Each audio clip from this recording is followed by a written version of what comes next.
আসসালামু আলাইকুম রহমতুল্লাহি অবরকাতুহ। সম্মানিত দর্শক, বাংলাদেশে এখন রম্বসের যাকে বলা হয় শাসন ব্যবস্থা চলছে। আপনারা যারা জ্যামিতি এবং ত্রিকোণমিতি পড়েছেন তারা রম্বস কাকে বলে খুব ভালো করে জানেন। বহু কোণ বিশিষ্ট একটি ক্ষেত্র, মানে যেগুলোর কোণ সুনির্দিষ্ট, যেমন ত্রিভুজ ৩টি কোণ, চতুর্ভুজ ৪টি কোণ। এখানে রম্বস হলো চতুর্ভুজের চাইতেও আরও বেশি কোণ রয়েছে। তো বিভিন্ন কৌণিক ক্ষেত্র থেকে কে যে কিভাবে এদের শাসন করছে এটা বলা যাচ্ছে না। স্পষ্টতই এখানে প্রশাসনে জামাতের প্রভাব আছে, সিভিল অ্যাডমিনিস্ট্রেশনে, নিম্ন আদালতে এবং অনেকগুলো জেলার রাজনীতিতে, ব্যবসা বাণিজ্যের সব ক্ষেত্রে। তো এই বিষয়গুলো নিয়ে আলোচনা করব। তার আগে অন্যান্য যে কৌণিকগুলো রয়েছে যেখান থেকে শাসন পরিচালিত হচ্ছে, তার মধ্যে একটি হলো যে যমুনা কেন্দ্রিক ডক্টর মোহাম্মদ ইউনূসের একটা প্রশাসন আছে, উপদেষ্টা মণ্ডলী আছে। এদের একটা কৌণিক অধিক্ষেত্র রয়েছে শাসনের। এরপর যে সকল ছাত্ররা, সমন্বয়করা ক্ষমতায় আছেন, মানে উপদেষ্টা রূপে, তারা এবং ক্ষমতার বাইরে যারা রাজনৈতিক দলগুলো করেন, তাদেরও প্রশাসনের অনেকগুলো ক্ষেত্রে, অনেকগুলো সেক্টরে একটা ক্ষমতা ইতিমধ্যেই তৈরি হয়েছে, ক্ষমতার বলয়। এখানে ডিসি, এসপি থেকে শুরু করে সচিবালয়ের সচিব পর্যন্ত বড় বড় কর্তারা ছাত্রদের কথা মতো কাজ করছে, অস্বীকার করার উপায় নেই। তারপর বিএনপি। এখানে যদি সত্যিকার অর্থে এই মুহূর্তে সবচেয়ে বেশি ক্ষমতা ভোগ করে থাকে এই মুহূর্তে, সেটা বিএনপি। যেমন ধরুন ঢাকাতে এশরাক ঢাকা সিটিতে মেয়র হিসেবে শপথ গ্রহণ করতে যাচ্ছে। তারপর চট্টগ্রাম ইতিমধ্যেই তাদের মানুষ অর্থাৎ ডক্টর শাহাদাত, তিনি মেয়র হিসেবে দায়িত্ব পালন করছেন। তো ঢাকা এবং চট্টগ্রামের মধ্যে সবচেয়ে গুরুত্বপূর্ণ দুটো মহানগরী, তাদের যে প্রশাসনিক ব্যবস্থা পুরোটাই বিএনপির নিয়ন্ত্রণে, পুলিশ বিএনপির নিয়ন্ত্রণে, এতে কোনো সন্দেহ নেই। এখানে আওয়ামী লীগের লোকজন আছে বটে, তবে তারা বিএনপির আনুগত্য স্বীকার করে তারপরে ভুল পাল্টিয়ে বিএনপিকে খুশি করার জন্য যা যা করার দরকার সেটা করছে। এখানে কিছু জামাতপন্থী কর্মকর্তা আসছেন, কিন্তু তারা দলীয় কর্মকাণ্ড করছেন বা দিনের খেদমত করছেন অথবা যাকে বলা হয় দাওয়াতি কার্যক্রম চালাচ্ছেন, এটা ভিন্ন। কিন্তু সত্যিকার অর্থে বিএনপি যেভাবে পুলিশ প্রশাসনকে চালাতে পারছে, ওভাবে জামাতের লোকজন চালাতে পারছে না, তারা চালাবেও না। কেন চালাবে না সেটা পরে বলব। তো যেটা বললাম যে বিএনপির শাসন চলছে, জামাতের শাসন চলছে, ছাত্রদের শাসন চলছে, ডক্টর মোহাম্মদ ইউনূসের শাসন চলছে, আর চলছে ক্যান্টনমেন্টের যে প্রভাব, ডক্টর ওয়াকারুজ্জামান সাহেবের প্রভাব। তো এই উনার প্রভাবটা আসলে সবার উপরে। উনি হয়তো সেটা দেখান না বা দেখান যেখানে প্রয়োজন আমরা জানি না, কিন্তু যেখানে তিনি জিদ ধরেন যে এটাই হবে, ওটাই শেষ পর্যন্ত বাস্তবায়িত হয়ে যায়। তো এখন এখানে আসলে একটার প্যারালাল আর একটা বলা যাচ্ছে না। এটা অনেকটা সেই সম্রাট আকবরের জামানাতে বাংলাদেশে যে ১২ ভূঁইয়ার রাজত্ব ছিল, অনেকটা সেরকম স্বাধীন ১২ ভূঁইয়াদের রাজত্বের মতো। এর বাইরে আরও কিছু বিষয় আছে, যেমন কিছু সৎ এবং দক্ষ কর্মকর্তা আছেন। হয়তো কেউ ডিসি হিসেবে আছেন, কেউ ওসি হিসেবে আছেন, কেউ হয়তো সচিব হিসেবে আছেন, যে যে পদে আছেন তারা মোরাললেস সবাই দক্ষ, সাহসী, নিজেদের মতন করে চলছেন, কারো কথা শুনছেন না, যেটা ন্যায্য সেটা চলছেন। অন্যদিকে হাইকোর্টটার যে কিভাবে চলছে, সুপ্রিম কোর্টটা যে কিভাবে চলছে, যারা ওখানে মামলা করছেন, যারা উকিল রয়েছেন, যারা বিচারক রয়েছেন, তারাই ভালো বলতে পারবেন। অত্যন্ত সেন্সিটিভ এই বিষয়টি, যার জন্য ওটা নিয়ে আমি আসলে বিস্তারিত কিছু বলতে চাই না। তো এখন যেটি আমরা দেখতে পাচ্ছি এই গত ৭ মাসে, সেটা হলো মানুষের যেটা নেকাব খুলে গিয়েছে। যারা এই মুহূর্তে রাষ্ট্র ক্ষমতায় আছেন, বিভিন্ন কৌণিক জায়গা থেকে তারা দেশ জাতিকে সেবা করছেন, দেশ জাতিকে শোষণ করছেন, চাঁদাবাজি করছেন, দখলবাজি করছেন অথবা আইন-শৃঙ্খলা রক্ষা করছেন। তো একজন মানুষ কতটুকু করতে পারেন, কতটুকু সফলতা দেখাতে পারেন, এটার একটা পরাকাষ্ঠা ইতিমধ্যে আমরা দেখতে পাচ্ছি। ২ নম্বর হলো যে আগামীতে যদি ডক্টর মোহাম্মদ ইউনূস আরও ৫ বছর ক্ষমতায় থাকেন, তাহলে এই দেশটা কিভাবে চলবে তাও আমরা বুঝতে পারছি। যদি জামাতের নেতৃত্বে এনসিপি থেকে শুরু করে অন্যান্য ছোট, ছোট রাজনৈতিক দলগুলো তারা একটা কনফেডারেশন করে একটি শাসন ব্যবস্থা চালায়, যেটি জামাতের যে স্লোগান আল্লাহর আইন সৎ লোকের শাসন, সেটি কেমন হবে তারও কিছু নমুনা আমরা দেখতে পাচ্ছি। বিএনপি যদি একক সংখ্যাগরিষ্ঠতা মানে পেয়ে ক্ষমতায় আসে, সেক্ষেত্রে কী হবে দেশের অবস্থা তাও বোঝার জন্য আমাদের আর দেরি করতে হবে না, আমরা অলরেডি বুঝে গেছি। আর আল্লাহ না করুক যদি শেখ হাসিনা, আওয়ামী লীগ কোনো কারণে ফিরে আসে, তাহলে যে কি কিয়ামতের দৌড় শুরু হবে সেটা মোরলেস সবার মধ্যে আমরা এই প্যানিকটা দেখতে পাচ্ছি, এভরিবডি, যেটা আজ থেকে ৩ মাস আগে কল্পনাই করা যেত না। কিন্তু এখন এরকম একটা বাস্তবতা হয়ে গেছে যে মানুষ ভয় পাচ্ছে যে যে কোনো সময় শেখ হাসিনা ঢুকে যেতে পারে, আওয়ামী লীগ ফিরে আসতে পারে। এটা কি এখন আর ঠাট্টা মশকরার বিষয় বা আওয়ামী লীগ শেষ হয়ে গেছে, শেখ হাসিনা শেখ পরিবার শেষ হয়ে গেছে, এটা এখন এই পর্যায়ে নেই। তো এই যে একটা কৌণিক দূরত্ব, এই কৌণিক দূরত্বের মধ্যে সত্যিকার অর্থেই যেটা জামাতের স্লোগান, সেই স্লোগানটা আসলে যদি সবাই গ্রহণ করে এবং সবাই বাস্তবায়ন করে, অর্থাৎ আল্লাহর আইন, ন্যাচারাল জাস্টিস এবং সৎ লোকের শাসন, অর্থাৎ শাসন ক্ষমতায় ভালো লোককে, সেটা রাজনৈতিকভাবে যদি মন্ত্রী হন, এমপি হন, তাদেরকে মনোনয়ন দেওয়া, অথবা এখন যাদেরকে বিভিন্ন পদ পদবিতে পদায়ন করা হচ্ছে সেখানে যদি সেই ভালো লোকদের নিয়োগ করা হয়, একমাত্র এই যে এখন যে ১২ ভূঁইয়াদের শাসন চলছে, হযবরল চলছে, এটি দূর করা সম্ভব। কিন্তু এখানে এখন যদি জামাতকে ছেড়ে দেওয়া হয়, বিএনপিকে ছেড়ে দেওয়া হয়, আওয়ামী লীগকে ছেড়ে দেওয়া হয়, তারপরে আরও আগামী দিনে যেটা হবে যে আরও ছোট, ছোট যে রাজনৈতিক দলগুলো, তারাও নিজেদের প্রভাব এবং প্রতিপত্তি দেখানোর চেষ্টা করবে। এটি একটা ভয়ঙ্কর খেলা যাকে বলা হয় শুরু হবে, এবং যেটা আমাদেরকে যে আইএমএ জাহিলিয়াতের কোন পর্যায়ে নিয়ে যাবে সেটা মানে মানে বলাই বাহুল্য। এখানে একটা বিষয় হলো, আমি জামাতের যে রাজনীতি, সেই রাজনীতি নিয়ে অনেক সময় আমার একটা মিশ্র প্রতিক্রিয়া থাকে।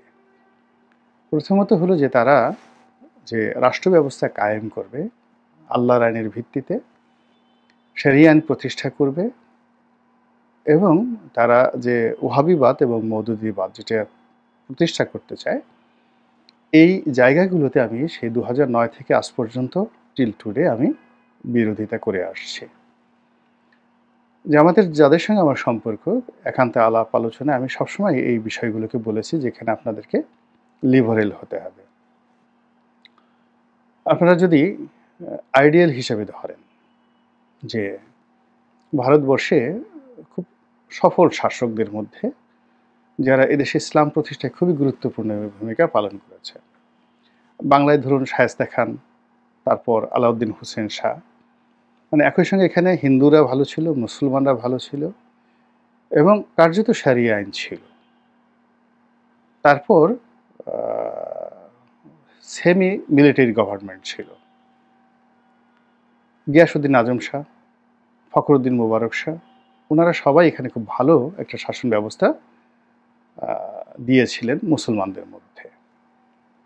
এমনকি ১২ ভূঁইয়াদের মধ্যে ইশাখা এবং মোশাখা এই দুজনেরই শাসন ব্যবস্থা অতি উন্নত মানের ছিল। তো আপনি যদি আবার ভারতবর্ষের দিকে যান, সেখানে একেবারে যাকে বলা হয় ফান্ডামেন্টাল মুসলিম যদি ধরেন, মুঘলদের মধ্যে সম্রাট আওরঙ্গজেব, তার জমানাটাকে আপনি যদি মডেল হিসেবে ধরেন, তাহলে সেখানে দেখবেন যে ধর্মনিরপেক্ষতা। হিন্দু মুসলমানরা যে মডিউলে অলমোস্ট ৫১ বছর ভারত চলেছে। তো ঐরকম কাছাকাছি ওটাকে একটা মডিফাই করে আপনাদের চলা উচিত, আমি এই কথা বলেছি। কিংবা সুলতান সুলেমান, কিংবা সুলতান সেলিম, কিংবা সুলতান ২য় মেহমেদ অটোমান সাম্রাজ্যের মধ্যে। স্পেনে যদি ধরেন আব্দুর রহমান, ১ম আব্দুর রহমান, ৩য় আব্দুর রহমান। তারপরে মিশরে যদি ধরেন খলিফা আল মুইজ, সালাউদ্দিন আইয়ুবী। বাগদাদে যদি ধরেন খলিফা আল মনসুর, তারপরে খলিফা হাদি, তারপর বাদশাহ হারুন আর রশিদ, এরপর খলিফা আল মামুন। অসাধারণ একটা চমৎকার শাসন ব্যবস্থা উপহার দিয়েছেন মুসলমানদের মধ্যে। তো এইরকম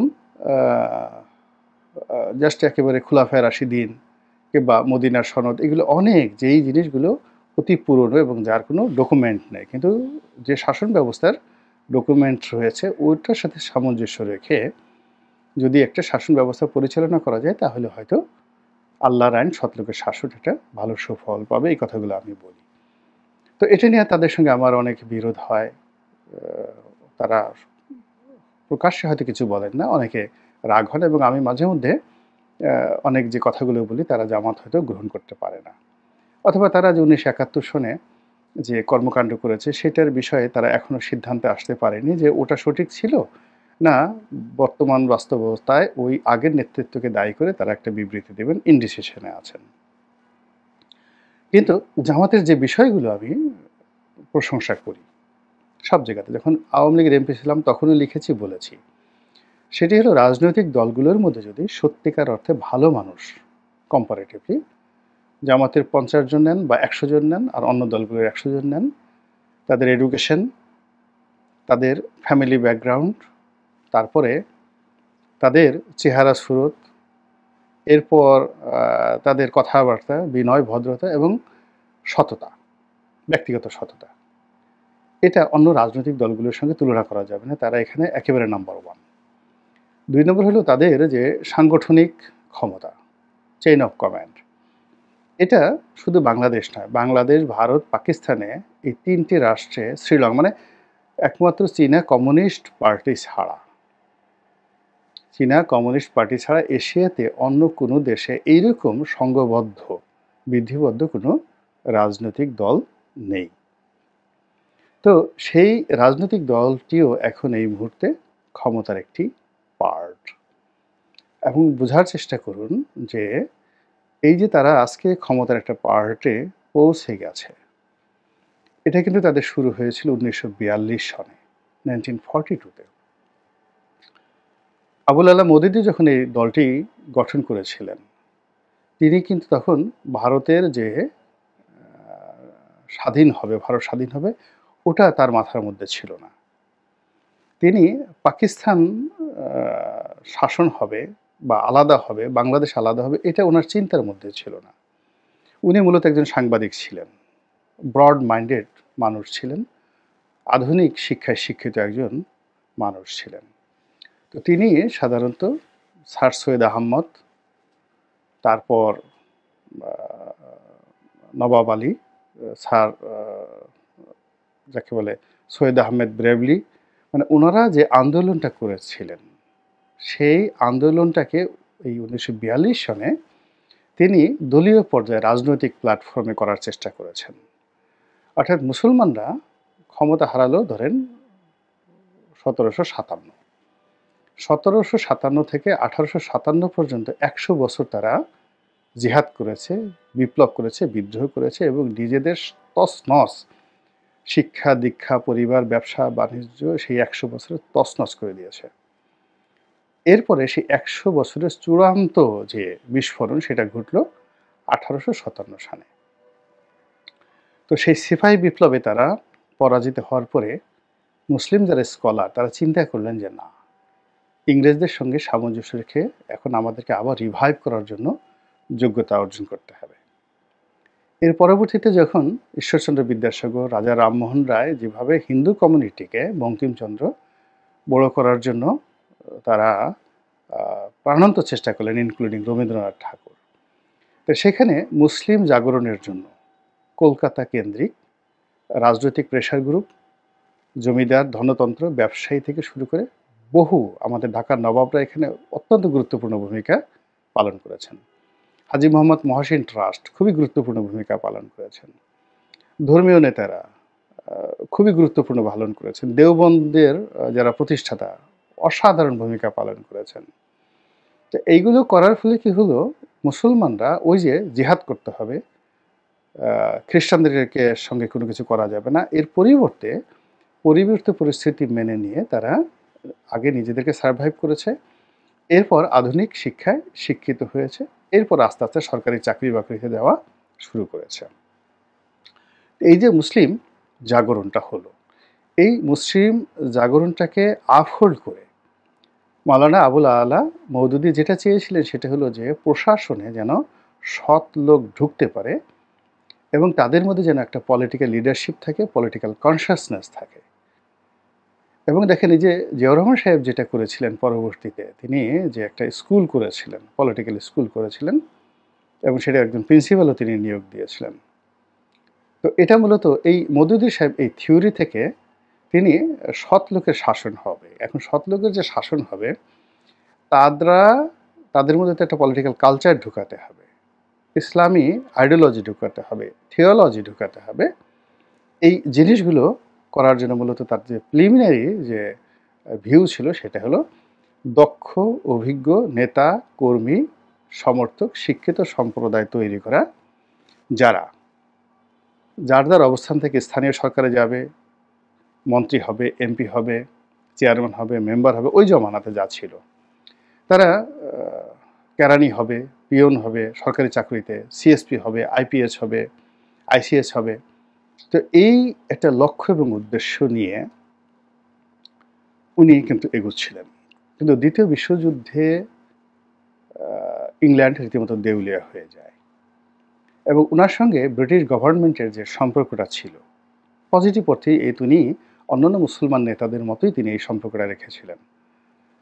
মোহাম্মদ আলী জিন্নারও সম্পর্ক ছিল, নেহরুর সম্পর্ক ছিল, মহাত্মা গান্ধীর সম্পর্ক ছিল, মানে বলতে গেলে সবাই কিন্তু ওই সময়টাতে ব্রিটিশ তাবেদার ছিল, এতে কোনো সন্দেহ নেই। যত কথা আমরা বলি অল আর ফেক, সবাই ব্রিটিশদের তোষণ করে করে তারা নিজেদের কমিউনিটিকে তারা শক্তিশালী করছিল। মূলত সেই প্রথম মহাযুদ্ধের পরে যখন গ্রেট ফ্রাস্ট্রেশন আসলো, তখন থেকে ভারতীয় নেতারা দেখলো যে আমরা এত আন্দোলন করলাম, চারু মজুমদার ফেল হলো, ওটা ফেল হলো, ক্ষুদিরাম ফেল হলো, লবণ বিদ্রোহ ফেল হলো, মহাত্মা গান্ধীর অহিংস আন্দোলন ফেল হলো, তখন তারা ইংরেজ সরকারের সাথে তারা কি করলো, সহযোগিতা করা শুরু করলো এবং এইভাবে সিদ্ধান্ত নিল মুসলিম লীগ এবং কংগ্রেস দুটো দলই। এবং সেই মধ্যে থেকে তারা স্বায়ত্তশাসন, ধীরে ধীরে স্বাধীনতা ধীরে ধীরে যাবে, কিন্তু তারা বুঝলো যে আমাদের আসলে সংগঠন দরকার, আমরা শেষ হয়ে গেছি। আবুল কালাম আজাদের ইন্ডিয়া উইন্স ফ্রিডমে দেখবেন এই জিনিসগুলো ইন ডিটেলস লেখা আছে, কিংবা মহাত্মা গান্ধীর আত্মজীবনীতে আপনি পড়ে দেখবেন যে, কিংবা ডিসকভারি ইন্ডিয়াতে যেটা লিখেছেন আপনার নেহরু নিজে। তো এই বইগুলোতে একেবারে খোলামেলা সব কথাগুলো খোলামেলা বলা আছে 1910 থেকে একেবারে সেই স্বাধীনতার পর্যন্ত। তো ওখানে যে জিনিস স্পষ্ট সেটা হলো 45 সালের পরে তারা তড়িঘড়ি করে পাকিস্তান এবং যাকে বলা হয় ভারত, দুটো রাষ্ট্রে বিভক্ত করার যে সিদ্ধান্ত নিল, এবং তারা এটা সিদ্ধান্ত নিল মূলত হিন্দু এবং মুসলমানদের দ্বন্দ্ব সংঘাতের কারণে। এটা ভিন্ন একটা বড় প্রসঙ্গ। ঠিক ওই সময়টাতে মুসলিম লীগ, উনি তো মুসলিম লীগের সঙ্গে জড়িত ছিলেন না, ওনার কোনো রাজনৈতিক ওরকম অভিলাষ ছিল না, উনি আসলে একটা ম্যান পাওয়ার তৈরি করতে চাচ্ছিলেন। তো সেই ম্যান পাওয়ার তৈরি করতে গিয়ে তিনি প্রথমে ভারতে থেকে গেলেন, কিন্তু সাম্প্রদায়িক দাঙ্গা পরিবেশ পরিস্থিতি এমন তৈরি হয়ে গেল তিনি থাকতে পারলেন না, তিনি পাকিস্তানে চলে আসলেন। এবং পাকিস্তানে আসার পরে পাকিস্তানের যে পরিবর্তিত পরিস্থিতি, সেখানে আসলে তাকে তখন ওই যে তার যে সৎলোকের শাসন, আল্লাহর আইন প্রতিষ্ঠা, ওটার ম্যান পাওয়ার তৈরি করার পরিবর্তে প্রচলিত রাজনীতিতে তাকে জড়াতে হলো। এবং তারই ধারাবাহিকতায় বাংলাদেশেও তাদের শাখা হলো, পাকিস্তান জামাত ইসলামী পাকিস্তান জামায়াত ইসলামী বাংলাদেশ, এবং এখনও ওইভাবেই রয়ে গেছে। কিন্তু পাকিস্তানের তুলনায় বাংলাদেশে মোটামুটি জামাত যে জায়গাতে পৌঁছে গেছে, দক্ষ সংগঠক হিসেবে, দক্ষ প্রতিষ্ঠান হিসেবে, এবং তাদের যে ম্যান পাওয়ার তৈরি হয়ে গেছে, সত্যিকার অর্থে শাসন ক্ষমতা চালানো, মানুষকে কোনো কিছু একটা প্রেজেন্ট দেওয়ার জন্য যদি রাজনৈতিক দলগুলোকে ওপেন চ্যালেঞ্জ দেওয়া হয় যে আসো তোমাদের সব লোক, ভালো লোকগুলো যারা শাসন ক্ষমতা চালাবে, তারা একদিকে থাকবে, জামাতের লোক একদিকে থাকবে, আওয়ামী লীগের লোক একদিকে থাকবে, সেখানে জামাতের যারা লোকজন আসবে, মানে একেবারে ইভেন উপজেলা পর্যায়ের, সেখানে তাদেরকে আপনি আলাদা করতে পারবেন, আলাদা করতে পারবেন। তো সেই যে সুযোগটা, এখন সেই সুযোগটা জামাত পেয়ে গেছে। তো পেয়ে যাওয়ার পরে ফলে কি হচ্ছে, পুরো এই যে রম্বসের যে কৌণিক রাজনীতি বিভিন্ন অ্যাঙ্গেল থেকে হচ্ছে, এবং এই রাজনীতিতে জামাত যেভাবে সুবিধা করতে পারছে, যেভাবে খেলতে পারছে, যেভাবে লিড করতে পারছে, সেভাবে অন্য সবাই পারছে না। এখন এটা কিভাবে সামনে শেষ হয়, এখানে ভালো হতে পারে, মন্দ হতে পারে, সেটা সময় না আসলে বলা যাবে না। আল্লাহ আমাদের সবাইকে হেদায়েত দান করুন এবং হেফাজত করুন। আসসালামু আলাইকুম ওয়া রাহমাতুল্লাহি ওয়া বারাকাতুহু।